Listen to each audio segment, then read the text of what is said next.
గిరిజనులు ఇంకా వెనుకబడి ఉన్నారని ఏపీ సీఎం చంద్రబాబు తెలిపారు. విజయవాడలోని నిర్వహించిన ప్రపంచ ఆదివాస దినోత్సవంలో ఆయన పాల్గొని మాట్లాడారు. అల్లూరి సీతారామరాజు ఏకలవ్యుణ్ణి ఆదర్శంగా తీసుకోవాలి. అల్లూరి సీతారామరాజు బ్రిటిష్ పాలన అంతానికి పోరాడి ప్రాణత్యాగం చేశారు. స్కూల్లో టీచర్గా పనిచేస్తూ ద్రౌపది ముర్ము రాష్ట్రపతిగా ఎదిగారు. అంచెలంచెలుగా ఎదిగిన ఆమెను స్ఫూర్తిగా తీసుకోవాలి. ఆఫ్రికా తర్వాత ప్రపంచంలో 2వ స్థానంలో గిరిజనులు ఉండే దేశం భారత్. అన్ని రంగాల్లో గిరిజనులు ముందు ఉండాలన్నదే నా ఆకాంక్ష. మారుమూల ప్రాంతాల్లో ఉండే గిరిజనులు అభివృద్ధి చెందాలి. ప్రధాని వచ్చినప్పుడు అరకు కాఫీ రుచి చూపించాం. టీడీపీ ప్రభుత్వ హయాంలో ఏటా ఆదివాస దినోత్సవం నిర్వహించడం.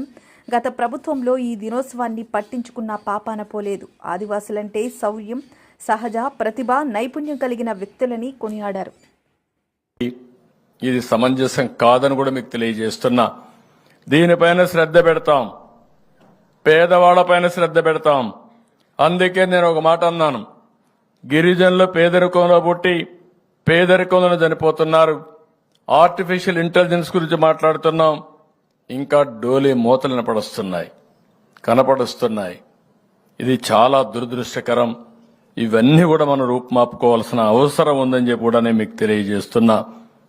అందుకే నేను ఒక మాట అన్నాను, జీరో పావర్టీ అంటే పేదరికం లేని సమాజాన్ని నిర్మాణం చేసుకోవాలి.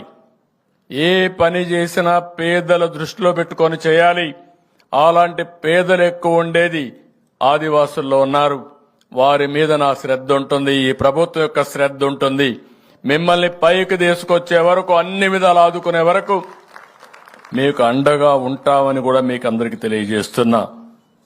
ఒకసారి గతాన్ని కూడా మీరు ఒక్కసారి ఆలోచించుకుంటే, తెలుగుదేశం పార్టీ హయాంలో 14-19లో 16 పథకాలు తీసుకొచ్చాం.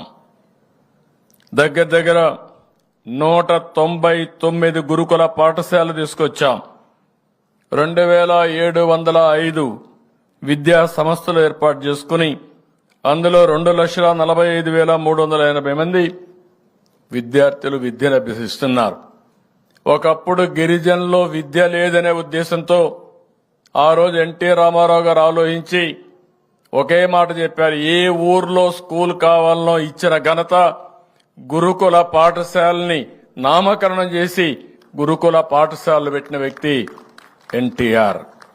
ఆ రోజు ఇంకొక మాట కూడా చెప్పాడు, గిరిజన ప్రాంతాలకి మైదానంలో పంపిస్తే వాళ్లకు న్యాయం జరగదు కాబట్టి అక్కడ చదువు తక్కువ ఉన్న టీచర్స్ ట్రైనింగ్ లేకపోయినా, బీఈడీ లేకపోయినా ఉద్యోగాలు ఇద్దాం. తర్వాత టీచింగ్ చెప్తూ, చదువు చెప్తూ డిగ్రీ ఇప్పించే ఏర్పాటు చేస్తామని చెప్పిన వ్యక్తి నందమూరి తారక రామారావు గారని చెప్పి నేను మీకు తెలియజేస్తున్నా. అంటే స్కూల్స్ రావాలి, ఆదివాసులు చదువుకోవాలి, ఆ చదువు చెప్పే వాళ్ళు కూడా ఆదివాసులు ఉండాలనేది ఎన్టీ రామారావు గారి సంకల్పం. దానికి మేము కట్టుబడి ఉన్నామని చెప్పి కూడా నేను మీకు తెలియజేస్తున్నా. మీ పిల్లల విద్య కోసం 14-19లో 450 కోట్లు ఖర్చు చేస్తే ఫీజు రీఎంబర్స్మెంట్ కోసం ఈ ప్రభుత్వం వచ్చిన తర్వాత సగం తగ్గించేశారు. 260 కోట్లు పడిపోయే పరిస్థితి వచ్చింది. నేను ఒకటి ఆలోచించాను, గిరిజన పిల్లలు, గిరిజనులు గాని కూలీలు గాని అటవీ ప్రాంతంలో మిగిలిపోకూడదని మిమ్మల్ని ఐఏఎస్ చేయాలి, ఐపీఎస్ చేయాలి, లేకపోతే ఐఐఎంలకు వెళ్ళాలి అనే ఉద్దేశంతో శ్రద్ధ పెట్టాం. దీనికి ప్రత్యేకమైనటువంటి ట్రైనింగ్ ఇచ్చాం. ఇంకో పక్కన చూస్తే సివిల్ సర్వీస్ పరీక్షల్లో విజయం సాధించాలని 13 కోట్ల రూపాయలు ఖర్చు పెట్టి దగ్గర 1000 మందికి ట్రైనింగ్ ఇచ్చాం. ఈ ప్రభుత్వం వస్తానే 3 లక్షలు ఖర్చు పెట్టి ఒకరికో ఇద్దరికో ముగ్గురికి ట్రైనింగ్ ఇచ్చే పరిస్థితికి వచ్చారు. అంటే గిరిజనుల్లో ప్రతిభ ఉంది, ప్రతిభని సానబెట్టి బయట తేవాల్సిన అవసరం ఉంది.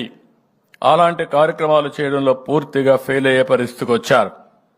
మీరిక్కడే కాదు, అంబేద్కర్ ఓవర్సీస్ విద్యా విధానాన్ని పెట్టి గిరిజన పిల్లలకి 20 లక్షలు, ఆ ప్రాంతంలో 10 లక్షల డబ్బులిచ్చి విదేశాల్లో బెస్ట్ యూనివర్సిటీస్ పంపించాం. 55 మందిని పంపించి 7.5 కోట్ల రూపాయలు ఖర్చు పెట్టాం. వీళ్ళు వచ్చిన తర్వాత పేరు తీసేసి పథకాన్ని కూడా బొక్కబెట్టి కనీసం ఒక్కరికి మాత్రం ఇచ్చారు.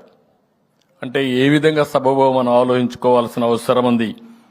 ఇది కాకుండా మీరు చూస్తే ఆ రోజు ఇంకొక పక్క బెస్ట్ అవైలబుల్ స్కూల్స్ ఉన్నాయి, కార్పొరేట్ స్కూల్స్ ఉన్నాయి. గిరిజన పిల్లలు అక్కడ చదువుకోవాలి, అందరితో సమానంగా రాణించాలనే ఉద్దేశంతో పెడితే దాన్ని కూడా తీసేసే పరిస్థితికి వచ్చారు. ఇంకో పక్కన మీరు ఒకసారి చూస్తే ఎస్టీలకు ఆ రోజు గిరిపుత్రిక కింద నేను 9,222 మందికి 56 కోట్ల రూపాయల ఆర్థిక సహాయం చేశాం. పెళ్లి నిశ్చయమవుతానే ఏ మాత్రం కూడా మీకు దిగులు లేకుండా మీకు డబ్బులు ఇచ్చి పెళ్లి జరిపించిన పార్టీ తెలుగుదేశం పార్టీ అని చెప్పి కూడా మీకు తెలియజేస్తున్నా. అలాంటిది ఈరోజు చూస్తే పూర్తిగా దీన్ని కూడా నీరుగారు చేసే పరిస్థితికి వచ్చారు. ఆ రోజు గిరిజనుల్లో ఎవరైనా చనిపోతే మట్టి ఖర్చుకు డబ్బులు ఇచ్చాం. 5 లక్షల రూపాయలు చంద్రన్న భరోసా కింద మీకు ఆర్థిక సహాయం చేసిన పార్టీ తెలుగుదేశం పార్టీ. ఎవరున్నా చనిపోతే దిక్కు లేదని బాధపడకుండా ప్రభుత్వం అండగా నిలిచాం. మీలో చాలా మంది ఆ రోజు డోలీలు తీసుకుని ఎన్నో కిలోమీటర్ల తరబడి నడిచి వచ్చేవాళ్ళు. అది నాకు చాలా బాధ కలిగింది. మేము అంబులెన్సులు పెట్టాం, అంబులెన్సులన్నీ రోడ్డు మీద తిరగలుగుతాయి. గిరిజన ప్రాంతంలో ఆదివాసులుండే కొన్ని మారుమూల ప్రాంతాల్లో కనీసం ఈ యొక్క 4 వీలర్స్ రావు. అందుకని ఆలోచించి నేను 2 వీలర్స్ తో అంబులెన్సెస్, ఫీడర్ అంబులెన్సెస్